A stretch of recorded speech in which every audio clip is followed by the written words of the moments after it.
Assalamualaikum warahmatullahi wabarakatuh. Waalaikumsalam warahmatullahi wabarakatuh.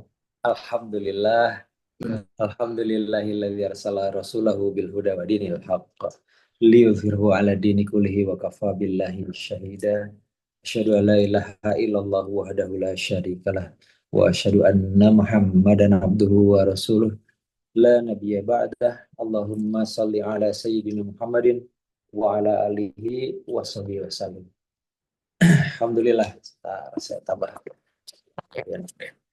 Alhamdulillah, Ustazah, rahimakumullah, kita bersyukur kepada Allah Subhanahu wa taala pada pagi hari ini di hari-hari penghujung tahun Masehi itu kita diperjumpakan, Allah perjumpakan silaturahim lewat Zoom ini, alhamdulillah.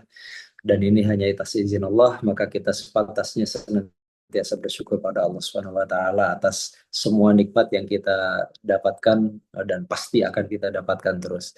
Salawat dan salam semoga Allah limpah curahkan pada junjungan kita Nabi Muhammad sallallahu alaihi wasallam, keluarganya, sahabat-sahabatnya, dan terus insya Allah hingga akhir zaman ya, hingga seterusnya semua anak cucu keturunan kita juga semoga Allah izinkan menjadi anak cucu keturunan yang bersama-sama dengan kita itu bertemu dengan Rasulullah SAW, ada dalam barisannya kelak, bahwa kita pun juga hadir dengan disaksikan oleh Nabi kita Nabi Muhammad SAW, bahwa benar kita tidak hanya sekedar hidup sebagai orang Islam, tapi juga kita berupaya untuk menghidupkan Islam itu sendiri, menghidupkan Al-Quran itu sendiri insya Allah.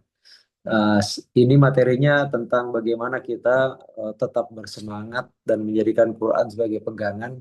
Tapi saya izin akan ngambil angle-nya itu adalah di area yang bagaimana kita bersemangat atau senantiasa menjaga stamina dengan apapun juga. Tadi Pak Deddy sudah menyampaikan betul bahwa itu adalah ikhtiar-ikhtiar yang tidak mudah. Jika kita bicara situasi sekarang, apalagi teman-teman saudara-saudara yang ada di apa namanya Sumatera Utara, Aceh, kemudian juga di Sumatera Barat ya. Apalagi Aceh itu di daerah apa namanya ya yang paling terdampak paling keras ya. Tapi yang lain-lainnya juga sangat luar biasa. Maka semua itu qadarullah terjadi atas izin Allah tentunya. Nah, namun tentu itu juga menjadi bagian dari pembelajaran yang wajib kita ambil ibrohnya. Selain pastinya kita wajib juga untuk berupaya berkontribusi membantu saudara-saudara kita. Nah, jadi Bapak Ibu, Ustaz-Ustazah sekalian, bagaimana kemudian Al-Quran ini bukan hanya sekedar ada dalam rak kita dan kemudian atau ada dalam genggaman untuk kita baca, tetapi yang terpenting adalah juga selain kita membacanya, mentadaburinya, itu adalah kita mempraktekannya, menghidupkannya. Jadi bagaimana kita membumikan Al-Quran ini tidak sekedar dengan pengertian kita sendiri, tapi juga ini menjadi bagian dari pemahaman yang komprehensif. Saya izin Allah kemarin baru diperjalankan ke Kuala Lumpur. Jadi di sana alhamdulillah bertemu dengan saudara-saudara yang berjuang di salah satu partai Islam gitu ya. Dan hebatnya Allah izinkan partai Islam di sana ini menjadikan Quran sebagai pegangannya udah pasti ya. Tapi yang utama adalah kemudian di beberapa negara bagian, kalau di sana itu ya Kedah, apa namanya, Terengganu dan lain-lain, Sabah, Sarawak, itu eh, partai ini menang mutlak. Bahkan ada satu negara bagian, jadi satu negara bagian itu eh, provinsi lah kalau kita, tapi di sana namanya negara bagian, itu pas ya. Itu menang mutlak tuh sampai semua kursi di parlemennya sapu bersih 100%. Jadi luar biasa. Dan ketika dialog ngobrol, mereka memperjuangkan bagaimana Islam itu benar-benar hidup dan menjadi apa ya, menjadi dasar untuk pengambilan-pengambilan kebijakan di area publik, politik, kemasyarakatan dan seterusnya. ya, termasuk juga pendidikan kepemudanya dan seterusnya. Nah, apa yang terjadi? Yang terjadi ternyata Islam rahmatan lil alamin ini gitu, itu memang menjadi uh, apa ya, pemahaman yang sangat kuat. Jadi bahkan mereka kemudian berhasil meraih kemenangan mutlak itu setelah koalisinya adalah Tionghoa non Muslim. Jadi Tionghoa non Muslim ini menjadi bagian dari partai, ada di dalamnya maksudnya. Jadi bukan sekedar koalisi mitra partai di luar, tapi ini jadi member. Kok bisa jadi member? Padahal itu Tionghoa non Muslim. Yang terjadi ternyata ketika ada dialog kedalaman antara ulama pimpinan PAS-nya dengan pimpinan Tionghoanya ini, mereka kemudian meyakini bahwa kalau partai Islam, partai PAS ini yang menang, maka kepentingan mereka akan terwakili, terjaga, kemudian hak-haknya terlindungi, dan mereka akan yakin bahwa ada keadilan di situ. Nah, ini yang kemudian menjadi tamparan buat kita semua, termasuk kami, gitu. Kang Deddy, Pak Deddy tadi juga sudah menyampaikan bahwa insya Allah memang itu yang wajib menjadi pelajaran keras, meskipun situasi amat sangat luar biasa hebat ya di tahun-tahun terakhir ini di Indonesia, kondisi ekonomi dan seterusnya. Dan ini terbukti terhadap ringgit itu makin lemes rupiah itu. Jadi ketika bawa rupiah, mungkin teman-teman ingat pada saat kita ke Malaysia bareng ya ke sana, itu kan masih sekitar berapa ya, satu ringgit 3.600 apa 3.700 mungkin ya Pak Didi ya, saya lupa ya, sekitar itulah. Nah sekarang itu sudah 4.025 atau 4.030. Jadi udah makin mengsedih kalau kata orang sekarang. Nah, ekonomi Indonesia seperti itu keras dampaknya, termasuk kepada semua yang UMKM yang juga ada di Indonesia, termasuk kami. Tetapi ya eh, tidak mungkin Allah itu mematikan perjuangan Quran, dan Quran ini tetap akan hidup dengan atau tanpa kita, dengan Syamil, dengan kita semua, atau tanpa kita. Jadi sekecuali hari kiamat, sudah mendekati hari kiamat. Nah, tapi kalau sekarang-sekarang, Masya Allah, tabarakallah, nggak mungkin Allah itu akan mencabut keberkahan Al-Quran. Nah, maka insya Allah bagaimana kemudian saya memaknai dan mengabsorb itu, semangat itu, supaya kita berquran itu benar-benar berquran secara apa namanya, istiqomah, itu kira-kira apa yang kemudian kita bisa lakukan. Nah, insya Allah saya mau share screen. Nah, bisa share ya? Bisa share nggak ya? Oh, ini nggak ada menunya, belum dikasih izin share. Enggak, jadi Nah, bahas. Sudah Pak, coba Pak. udah, coba ya.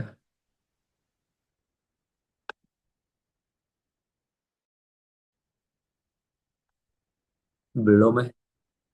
Oh, coba, coba, coba.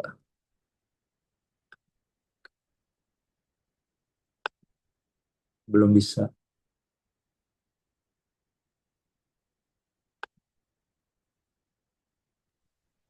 Belum bisa.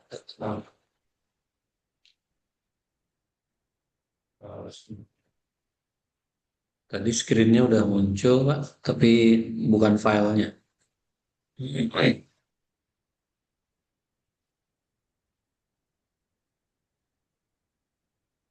Ininya, ntar, ntar. Coba share.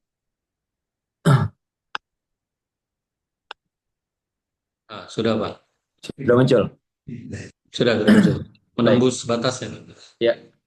Nah, jadi Ustazah, Bapak Ibu sekalian, saya ingin kita, termasuk di kami, tadi sudah disampaikan sama Pak Deddy bahwa menembus batas. Apa yang kemudian kita ingin lakukan, insya Allah, bagaimana memberikan Quran ini itu juga bisa lebih kuat lagi, tentu saja dengan semua proses perbaikan dan apa yang mesti kita perbaiki di dalam maupun juga keluarnya. Itu diantaranya adalah kita sudah, insya Allah, sudah tanda tangan kesepakatan dengan tadi Masjid Nusantara, yang insya Allah membangun masjidnya itu akan didekatkan dengan ataupun juga bahkan dititipkan kepada teman-teman Rumah Syamil Quran yang tanda kutip ya dianggap untuk siap untuk bisa mengelola masjid tersebut. Jadi dengan program-programnya dan seterusnya. Nah, menembus batas ini itu juga gambar yang kemudian saya dapatkan ketika di Malaysia betapa bahwa Islam ketika memang dideliver dengan benar value-nya, kemudian dia dilihat dalam bentuk keteladan yang nyata dan tadaburnya disampaikan dengan benar, maka Masya Allah rahmatalil alamin itu benar banget. Makanya kenapa kemudian ada Tionghoa non-Muslim yang bahkan menjadi pendukung dari partai tersebut dan ikut berkontribusi terhadap total pemenangan di berbagai wilayah yang sangat strategis. Nah, menembus batas ini adalah karakter dari Al-Quran. Jadi Al-Quran, Bapak Ibu, Ustaz sekalian, Al-Quran ini nggak mungkin ada yang bisa menghalangi. Nggak mungkin dinding setebal apapun, hati sekeras apapun, itu kalau Al-Quran sudah Allah inginkan untuk menembus dinding-dinding yang keras itu pasti tembus. Nah, maka apa yang kemudian kita mesti lakukan dari sisi bagaimana kita juga menjadikan Islam rahmatan lil alamin, Al-Quran yang mukjizat itu betul-betul juga kemudian bisa menembus batas apapun yang kita ingin tembus insya Allah dalam bentuk yang sifatnya tentu saja kebaikan. Nah, jadi manusia ini kita terbatas, akal kita terbatas, panca indera kita terbatas, kekuatan fisik kita terbatas, umur terbatas, dan bahkan sebagian kita, apalagi yang kena musibah ya, menempuh hidup dengan keterbatasan. Banyak kita juga, saudara-saudara kita hartanya terbatas, kebebasannya terbatas, pendidikannya terbatas, dan lain-lain. Tapi ini, saudara sekalian, apakah itu berarti manusia itu kemudian jadi ada yang sia-sia? Ma khalaqta batila, nggak mungkin, nggak mungkin, karena Allah sudah bilang jangankan manusia yang kemudian Allah ciptakan dalam sebaik-baik ciptaan fi ahsani taqwim. Sekali lagi Ya, baik, tadi ada suara bocor. Jadi tidak mungkin kita ini diciptakan seolah-olah tidak bisa berperan apa-apa atau sangat kecil. Itu pilihan kalau peran. Kalau kita mau sangat besar manfaatnya, maka insya Allah itu bisa. Kenapa? Karena kita ciptaan Allah yang sebaik-baik ciptaan. Jadi makhluk yang kemudian apa namanya tidak kelihatan kecuali pakai mikroskop aja, itu tetap tidak mungkin sia-sia, apalagi kemudian kita. Nah, manusia itu diciptakan berbeda-beda satu sama lain. Jadi memang Allah menciptakan kita berbeda-beda. Jadi kalau menurut Robert Sternberg, ya, faktor terpenting yang menentukan seseorang itu dapat mencapai keahlian tertentu bukan dari kemampuan yang telah melekat sebelumnya, melainkan melalui usaha keras dan maksud yang jelas. Nah, bagaimana kemudian kalau kita meyakini, bahkan meyakinkan diri kita dan mengazamkan diri kita bahwa kita insya Allah adalah orang-orang yang insya Allah sebagian dari orang-orang yang Allah pilih untuk menjadi pejuang Al-Quran. Nah, bagaimana kemudian kalau ini menjadi bagian yang kita merasa bahwa Allah menugaskan kita? Yang saya berapa kali mention, kalau sekedar ingin jualan Quran, dapat duitnya dan seterusnya, nggak perlu kami capek-capek bikin program namanya Rumah Syamil Quran dan seterusnya. Nggak perlu kita sama-sama ini berpeluh-peluh memikirkan dan berupaya dengan sekian kencengnya untuk bagaimana mensyiarkan Quran. Nggak perlu kemudian juga kami bersusah payah bikin pabrik yang itu tingkat kesulitannya ampun-ampun. Namanya pabrik. Yang mungkin sebagian dari Ustaz Azza juga sudah melihat. Dan namanya pabrik itu subhanallah, luar biasa lah, luar biasa. Tapi ketika para ulama datang berkunjung ke Syamil, bertemu mereka, kemudian mengatakan bahwa fardu kifayah, wajib ada muslim yang memperjuangkan bagaimana juga mencetaknya, jangan kemudian di luar terus. Karena mayoritas dicetaknya Al-Quran di Indonesia ini malah sama non-muslim. Tapi ya gimana lagi, percetakan muslimnya masih terbatas sekali. jumlahnya.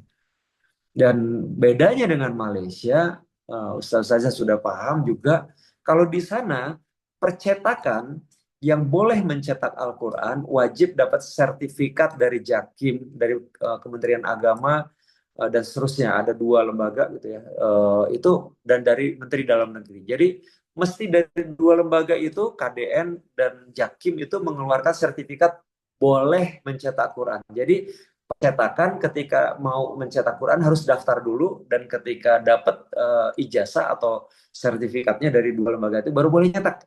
Nah, apa syarat nomor satunya untuk percetakan percetakan Quran? Pemiliknya dan para karyawannya 100% wajib muslim. Nah, itu ketat sekali. Dan mereka, ini saya ngobrol dengan percetakannya langsung. Dan mereka itu seringkali didatangi sidak oleh entah entah Jakim atau KDN itu, sidak, tiba-tiba ngecek ke lapangan langsung apakah benar masih sesuai dengan ketentuan awalnya sebagai perusahaan percetakan yang diizinkan mencetak Quran. Itu seketat itu jagain governmentnya. Kita membahas pemerintah Malaysia ya, tidak negara yang lain. Nah, jadi ya sudahlah, kita nikmati yang ada, kalau kata Iwan Fals gitu. Jadi eh, apa yang kemudian terjadi adalah bahwa kita ini memang punya kemampuan masing-masing, dan ini yang memang Allah titipkan supaya kita itu saling kenal mengenal. Lalu apa perintah Allahnya? Yaitu ta'awun, wa ta'awanu 'alal birri wat taqwa wa la ta'awanu 'alal itsmi wal 'udwan. Al-Maidah ayat 2. Jadi kita memang diperintah ta'awun. Syamil nggak bisa berdiri sendiri. Percetakannya harus ada ahli-ahli yang juga bisa nyetak dan segala macam. Kemudian syiarnya nggak kuat kalau sendirian. Maka berkolaborasi, ta'awun albir alal birri wa taqwa. Dua kategori yang boleh milih salah satu, tetapi Masya Allah kalau dengan Bapak Ibu, Ustaz Ustazah, dua-duanya ya albir, ya takwa. Karena urusannya kita sedang mensyiarkan mukjizat yang itu kalau jadi pegangan, Masya Allah, jangan sampai salah niat ya. Kita insya Allah akan dapatkan kebaikannya. Nah, tadi di surat Ali Imran 191 sudah disampaikan. Orang-orang yang alladzina yadhkurunallaha qiyaman wa qu'udan wa ala junubihim wa yatafakkaruna fi khalqis samawati wal ard. Rabbana ma khalaqta hadza batila. Subhanaka faqina adzabannar. Jadi, saudara sekalian, mudah-mudahan apa yang kemudian kita terus lakukan sebagai bagian dari upaya ikhtiar memperbaiki supaya albir itu terjadi, kebaikan itu terjadi, ta'awun dalam kebaikan itu terjadi dengan harmoni, dengan makin baik dari waktu ke waktu, maka kita kemudian mengajak banyak instrumen karena Islam itu rahmatan lil alamin, bukan rahmatan lil muslimin. Jadi apapun yang kemudian itu tidak mengganggu kepada hal yang sifatnya kebaikan, itu juga bahkan juga bisa menjadikan ketakwaan, maka kita mengajak banyak sekali elemen untuk insya Allah sama-sama bersemangat untuk mensyiarkan Quran ini, insya Allah. Ya, di antaranya tadi dengan teman-teman saudara-saudara kita di Masjid Nusantara yang memang itu membangun masjid dari masjid ke masjid di seluruh Nusantara, insya Allah. Nah, Bapak Ibu sekalian, Allah mengatakan demikian, bahwa Allah itu tidak akan segan membuat perumpamaan seekor nyamuk atau bahkan yang lebih kecil daripada itu. Nah, orang-orang yang beriman mengetahui itu kebenaran dari Tuhannya. Jadi Allah itu ya, ya terserah Allah ya. Mau main-main, mau serius itu terserah Allah. Tapi Allah tuh nggak segan ngasih perumpamaan dengan seekor nyamuk atau yang lebih kecil dari itu, karena itu menjadi ujian. Orang yang beriman akan menjadikan itu sebagai bentuk kebenaran dari Tuhannya, tetapi orang-orang kafir menertawakan. Memang sengaja bikin perumpamaan dengan yang sepele gitu. Dan dengan perumpamaan itu banyak sekali yang disesatkannya. Maksudnya disesatkannya memilih tersesat. Nauzubillah dzalik. Tapi juga banyak sekali yang mendapatkan petunjuk, insya Allah. Mudah-mudahan kita yang banyak mendapatkan petunjuk. Nah, juga Allah membuat perumpamaan seekor lalat yang kemudian Allah nantangin gitu ya. lalat yang seperti itu ketika kemudian mengambil sesuatu ya, dari siapapun, termasuk dari kita, itu mereka pun tidak akan dapat merebutnya kembali dari lalat itu. Gitu. Jadi maksudnya ini sindiran yang sangat keras untuk para penyembah berhala itu ya, bahwa para penyembah berhala kamu tuh nggak ada apa-apanya gitu, lemah gitu ya. Jadi eh, orang dikasih lalat aja ketika ngambil sesuatu dari mereka, mereka tidak bisa ngambil kembali gitu. Lemah banget. Jadi mengingatkan dan kita nauzubillah min dzalik gitu ya. Eh, apa namanya lingkungan itu bisa sangat berpengaruh kepada sehat tidaknya ruhiyah kita. Lingkungan bisa sangat berpengaruh kepada sehat tidaknya ruhiyah kita. Nah, mungkin Ustaz saja tahu namanya kutu anjing. Kutu anjing itu eh, kalau kutu kan segede gitulah. Kutu beras juga mungkin Bapak Ibu saja tahu ya segede apa. Nah, kutu anjing ini lebih gede lagi. Lebih gede lagi dari kutu beras. Nah, kutu anjing itu binatang yang mampu lompat 300 kali tinggi tubuhnya. Jadi kita nih manusia itu kalau lompat set apa namanya katakanlah tinggi kita 170 gitu ya. Itu paling lompat betul-betul lompat vertikal gitu ya ke atas itu paling ya nggak ada yang bisa 2 kali lipatnya benar-benar lompat begitu. Nggak ada yang bisa 3 meter gitu ya ketinggiannya. Nggak ada. Nah, binatang-binatang juga rata-rata seperti itu. Mungkin ada yang bisa 2 kali lipatnya dan seterusnya. Tapi kutu anjing ini binatang yang bisa 300 kali tinggi tubuhnya, lompat vertikal itu. 300 kali tinggi tubuhnya. Nah, kemudian dilakukan percobaan. Kutu anjing ini dimasukkan ke dalam kotak korek api kosong selama 1 sampai 2 minggu. Nah, dia ketika kemudian terkukung seperti itu, kan dia berusaha untuk lompat kan, keluar dari kungkungan itu kotak. Tiap kali lompat, dia terbentur dinding. Nah, akhirnya lama-lama karena 1 sampai 2 minggu, dia mulai ragu dan kemudian menyesuaikan lompatannya supaya tidak terbentur kan begitu terbentur ya kejedot duk duk kejedot lah gitu. Nah jadi akhirnya dia menyesuaikan supaya nggak kena tiap kali lompat tapi tetap berusaha lompat cari jalan keluar. Nah akhirnya ketika dia meyakini bahwa kemampuan melompatnya cuma segitu. Terus setelah seminggu 2 minggu itu, karena dia sudah terus akhirnya membuktikan bahwa kalau lompatnya segitu nggak pernah terbentur, setelah dikeluarkan dari kotak korek api, dia hidup dengan keyakinan barunya bahwa melompatnya dia cuma mampu setinggi itu sampai mati. Nah, dinding dinding kotak korek api itu bisa berwujud keluarga, bisa teman-teman toksik, bisa atasan, partner, pimpinan, teman kantor, teman perjalanan hidup, apa namanya, ujian-ujian, musibah-musibah, kesulitan-kesulitan, tantangan-tantangan itu adalah dinding korek apinya, Bapak Ibu Ustazah. Jadi ketika kemudian kita membatasi dengan atau mulai terpengaruh, maaf, maaf, misalnya pasangan kita bilang, udah ngapain sih capek-capek? Apa sih dai-dai udah umur ingat umur udah diam aja di rumah nape lah. Tuh kan. Akhirnya kemudian terus aja dari pasangan kita ngomong seperti itu. Akhirnya kita kemudian mengamini iya yang ngapain dia. Udah segini aja deh. Nggak perlu berjuang kuat deh. Santai aja deh, tenang aja deh. Kami misalkan udah sambil tahu diri lah, yang lain juga pada kemana, pada tutup, pada ambruk, pada bubar. Susah-susah mikirin yang susah, berjuang lagi apa segala macam. Udah cari duit aja yang gampang-gampang, apa segala macam.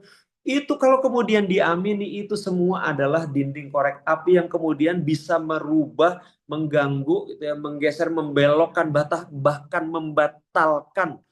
membatalkan perjalanan kita yang sudah kita azamkan sebelumnya.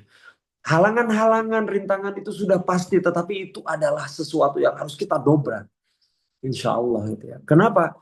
Ya karena memang setan tidak akan pernah suka ketika ada orang-orang yang berusaha menjadi orang-orang beriman, lalu mereka bekerja sama, berjamaah, berkolaborasi. Diganggu sedemikian rupa supaya rusak kepercayaan satu sama lain. Gak ada kesempatan untuk saling mempercaya atau memperbaiki diri dan seterusnya. Kalau memang jahat, manipulatif, ya tinggalin.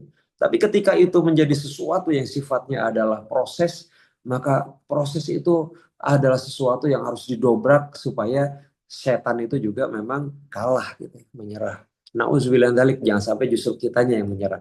Kita lihat bagaimana kemudian seorang Adam alaihissalam pada saat di surga direct diganggu sama iblis, nggak berhasil, nggak berhasil, nggak berhasil. Nah, iblis kemudian masuk lewat Hawa, goda lewat Hawa. Awalnya juga enggak, tapi terus terus terus akhirnya Hawa tergoda. Nah, begitu Hawa tergoda, akhirnya ngajakin pasangannya Adam, yang godain Hawa, yang kemudian diberi kecenderungan laki-laki memang sama perempuan seperti apa gitu. Sama iblis direct nggak mempan, tapi begitu Hawa yang ngajakin, lama-lama tergoda. Nah, kenapa? Karena memang iblis sudah janji dari depan, belakang, kiri, dan kanan akan memutus siapapun yang berupaya bersemangat untuk menghidupkan, membumikan Quran, untuk mensyiarkan Quran, untuk memperjuangkan atau menjadi pejuang Quran. Itu bisa wujudnya siapapun, bisa wujudnya siapapun.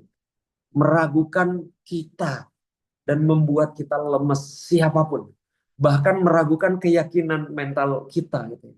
Jadi dibikin ragu sendiri gitu. Akhirnya kita nggak bulat, akhirnya ya sudah deh seadanya aja jalan. Nah, jadi bisa wujudnya itu kondisi tubuh yang tidak sempurna, ada kurang kurang lengkap lah atau apapun. Bisa tingkat pendidikan, ada saya mah siapa, saya mah cuma lulusan doktor, cuma lulusan SMA misalnya begitu ya. Eh, Seolah-olah itu menjadi pembenaran, alasan untuk kemudian kita memiliki alasan untuk melipir, tidak menjadi orang-orang di pasukan terdepan dengan semua alasan, gimana saya ngurusin ini aja udah repot, udah sibuk, gak ada waktu lagi ngurusin Quran apa, udah yang untuk hidup aja udah susah. Apapun itu, apapun bentuknya, dinding korek api itu bisa itu. Jadi kutu anjing yang tadinya bisa 300 lompat tinggi tubuhnya, lompat vertikal, karena kemudian terus-terusan dia ada di satu tempat yang membuat goyah, dan akhirnya dia ketika sudah keluar dari tempat itu pun dia hidup dengan cara hidup yang baru. Nauzubillah min dzalik. Jangan sampai kemudian kita memiliki banyak dinding korek api itu, termasuk salah satu aja adalah mindset dan mentalitas kita. Salah satunya dinding korek api itu bentuknya bisa mindset kita sendiri, mentalitas kita sendiri. Kita seringkali merasa bersemangat, tapi seringkali semangat itu kita batalkan sendiri. Kita seringkali yakin, tetapi yakin itu kita batalkan dengan kita meragukan sendiri. Bisa berupa apapun. Nauzubillah. Nah, tapi ada rumusnya. Bapak Ibu saudara sekalian. Semua itu hanya akan berhasil jika kita izinkan. Dinding korek api itu benar-benar menjadi batas yang mengungkung kita jika kita izinkan. Ini rumus. Tapi kalau kita kemudian menghadirkan Quran sebagai dinding kita, Quran mukjizat. Apakah ada batas kemungkinannya dengan Quran kita bawa kemana-mana dan yakinnya karena Quran? Enggak akan ada batasnya. Maka dengan Quran, Masya Allah, enggak ada batasnya. Ya Allah. Eh, dengan Quran, Masya Allah, Allah pertemukan dengan banyak sekali peluang yang unlimited, tidak terbatas. Tetapi yang terbatas itu adalah sayanya, kaminya, syamilnya, kemampuannya, apa namanya, dosanya gitu ya, kekurangannya, kesalahan-kesalahannya, itu batasan-batasan yang membuat apa yang semestinya sangat hebat berdampak, sebagaimana pada saat Quran itu dibawa, dijadikan mukjizat yang dibawa kemana-mana oleh para sahabat dalam semua sendi kehidupannya, itu hasilnya amat sangat dahsyat. Nah, ini contoh gitu. Kenapa kemudian kita harus mematahkan tadi gitu ya, mitos itu, atau em, batas-batas yang membuat kita jadi merasa kayaknya kita nggak bisa, nggak mampu, dan seterusnya. Ingat, dengan Quran siapapun bisa. Ada tunarungu. Tunarungu itu eh, jenis apa ya, bukan kekurangan, karena Allah menciptakan sempurna. Itu jenis nasib, takdir yang paling sulit kemudian orang itu bisa bicara. Karena dia tidak pernah mendengar kalau dari lahir ya, tidak pernah mendengar seperti apa vokal itu di telinganya, nggak pernah kedengaran. Jadi dia tidak bisa menirukan itu. Cuman gerak mulut misalnya seperti itu. Jadi kenapa orang-orang uh, tunarungu itu ngomongnya suka karena memang dia nggak punya contoh untuk bicara. Tapi sudah terjadi di Temanggung sana bahkan ada pesantren khusus tunarungu untuk diajarin membaca Al-Quran. Dan Masya Allah tabarakallah bisa. Jadi Al-Quran yang menurut sains itu sangat sulit, paling sulit ditembus, orang tunarungu bisa bicara dengan baik. Bahkan ada yang kemudian juga diajak kemana-mana yang tunarungu gitu ya. Dan dia nggak bisa ngomong apa-apa, tapi begitu disuruh melafadzkan ayat-ayat Allah, begitu lancar dan fasih keluar dari mulutnya ayat-ayat Allah. Disuruh ngomong yang lain nggak bisa. Tapi begitu ayat-ayat Allah langsung keluar semuanya. Mukjizat itu bisa tembus apapun. Nah, bukan mukjizat saja, ini sesuatu yang bisa menembus mitos kita, mindset mentalitas kita. Jadi banyak yang percaya bahwa keahlian seni itu bakat khusus dari Tuhan. Nah, ada sebuah kursus menggambar oleh Betty Edward, lihat, 5 hari, hanya 5 hari. Membuktikan bahwa keahlian seni juga bisa dilatih dan diasah dengan cara yang tepat. Lihat, jadi itu before after.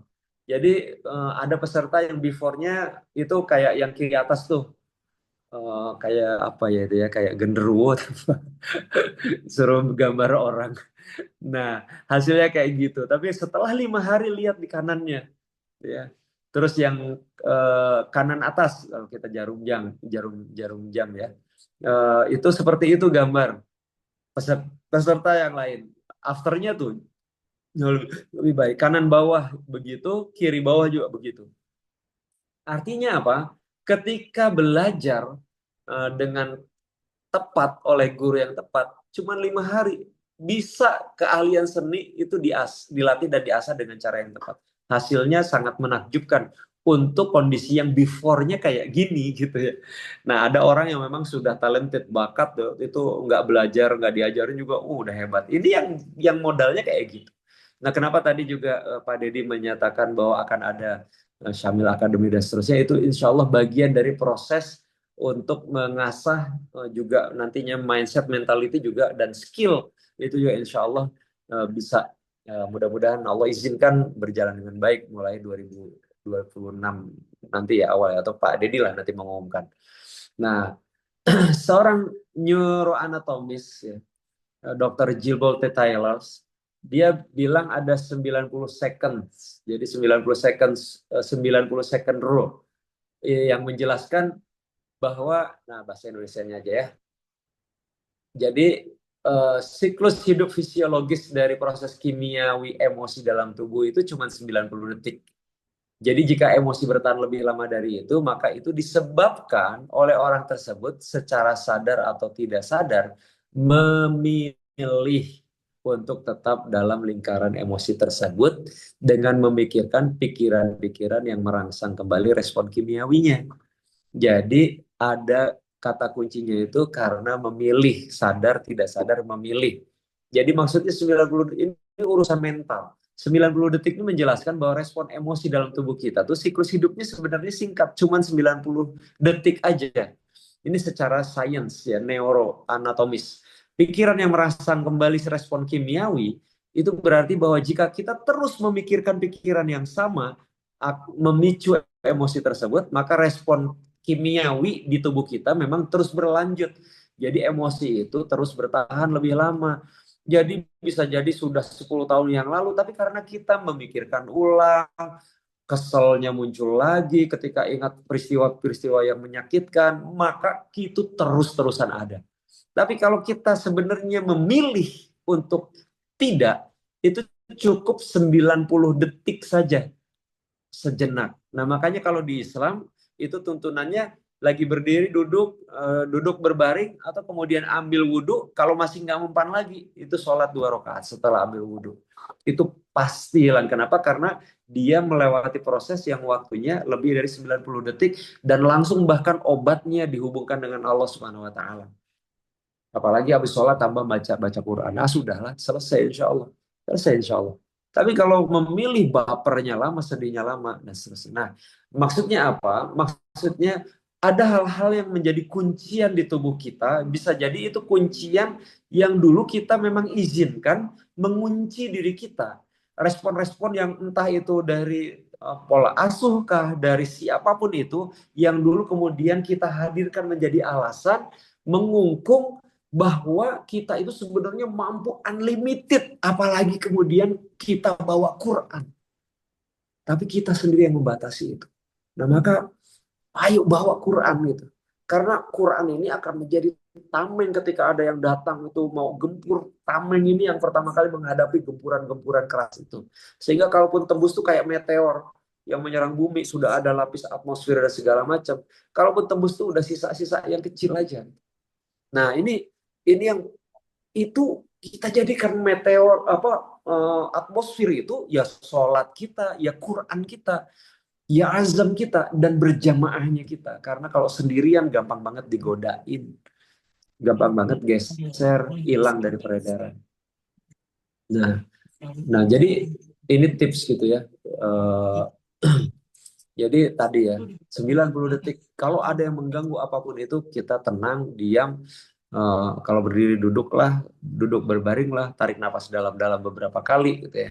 Ambil air wudhu, jika perlu sholat 2 rakaat dan atau buka Al-Quran. Buka dan dibaca.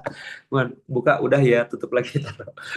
Buka ya kan kalimatnya buka ya, maksudnya dibaca juga, direnungi atau tadabur atau bahkan kalau teori yang kemudian banyak sekali juga yang merasakan buktinya adalah bahwa ketika kita gundah gulana, kita ambil air wudhu, kita sholat 2 rakaat, lalu meminta petunjuk kepada Allah, lalu mengucapkan baca Al-Fatihah dulu, kemudian berniat ya Allah ingin cari solusi dari Al-Quran, minta ditunjukkan solusinya. Buka aja sembarangan halaman, tek, insya Allah petunjuknya ada di situ.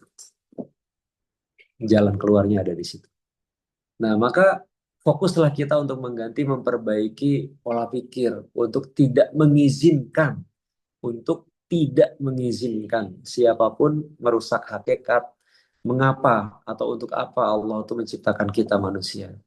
Agar saat dipanggil Allah kelak kita dalam kondisi yang benar-benar sudah memiliki jiwa yang tenang. Ya ayat Tuhan nafsul mutmainnah, irji'i ila rabbiki radiyatan maradiyah fadkhuli fi ibadi wadkhuli jannati.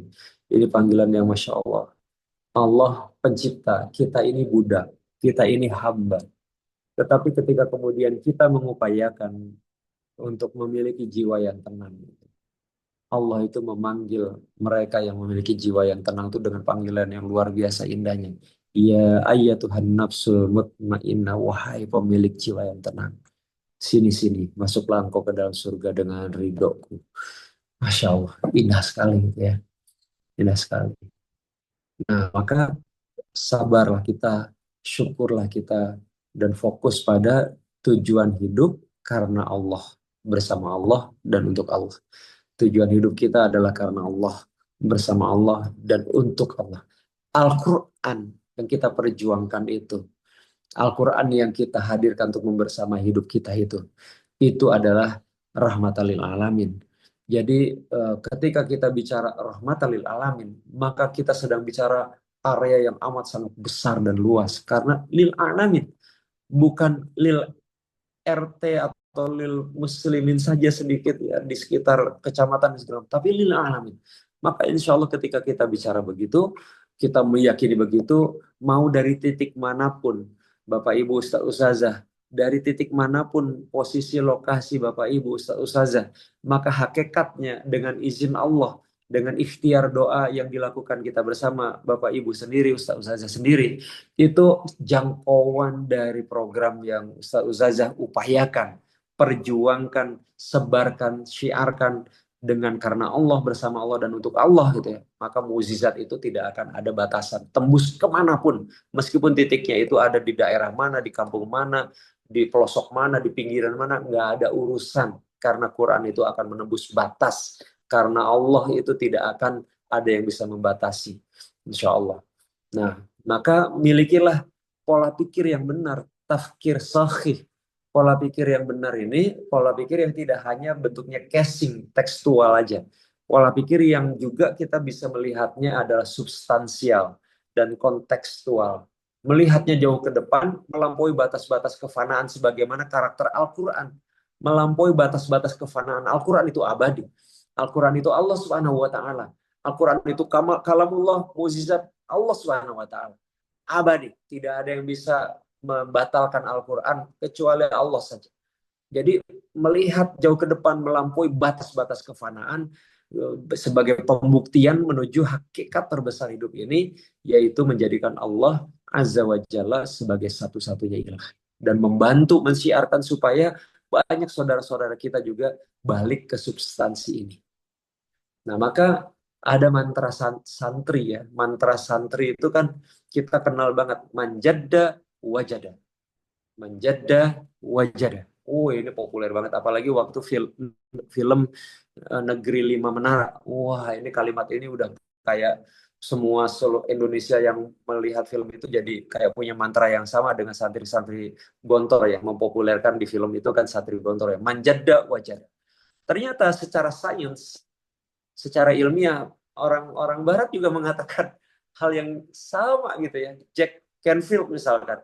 Dia bilang apa? Tugas kita bukanlah menemukan bagaimana caranya. Cara itu akan muncul dengan sendirinya dari komitmen dan keyakinan pada apa yang diinginkan. Ini Barat bayangan.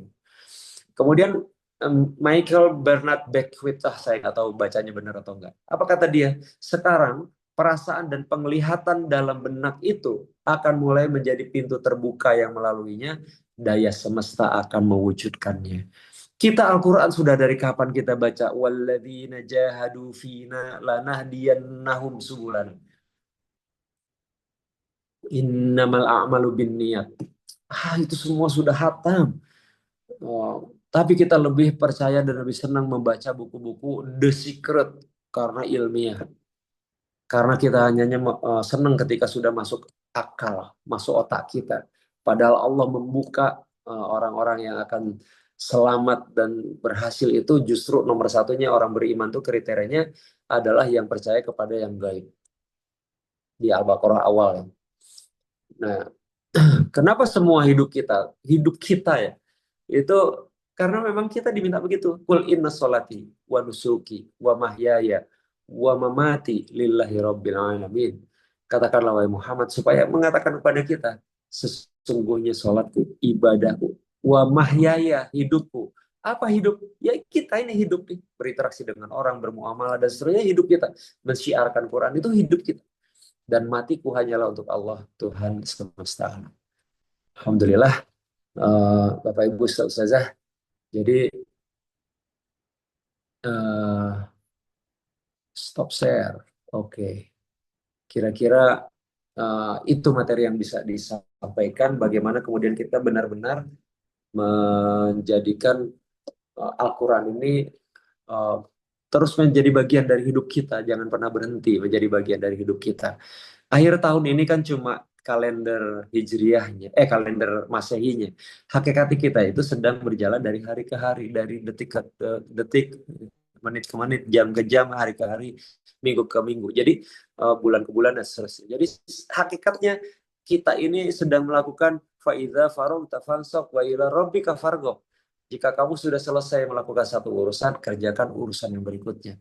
Jadi batasan-batasan waktu itu hanya batasan kalender untuk laporan keuangan aja, misalkan kalau di perusahaan, atau untuk, oh iya secara masehi kita sudah ganti tahun, kalau secara hijriah kan belum. Wallah alam bishawab, mudah-mudahan ada manfaatnya terkhusus ini buat kami sendiri, buat saya sendiri, dan mudah-mudahan kita kembali atau yang sudah bersemangat dan yakin menjadi semakin bersemangat dan semakin yakin, yang sedang agak-agak lemes menjadi lebih kuat lagi, lebih kokoh lagi, dan mudah-mudahan kita dipertemukan Allah dalam barisan yang sama di belakang Rasulullah SAW pada saat nanti di hari akhir ya, dan bertemu lagi menjadi saudara tetangga di surga Allah. Allah alam sawab. Assalamualaikum warahmatullahi wabarakatuh. Waalaikumsalam warahmatullahi wabarakatuh.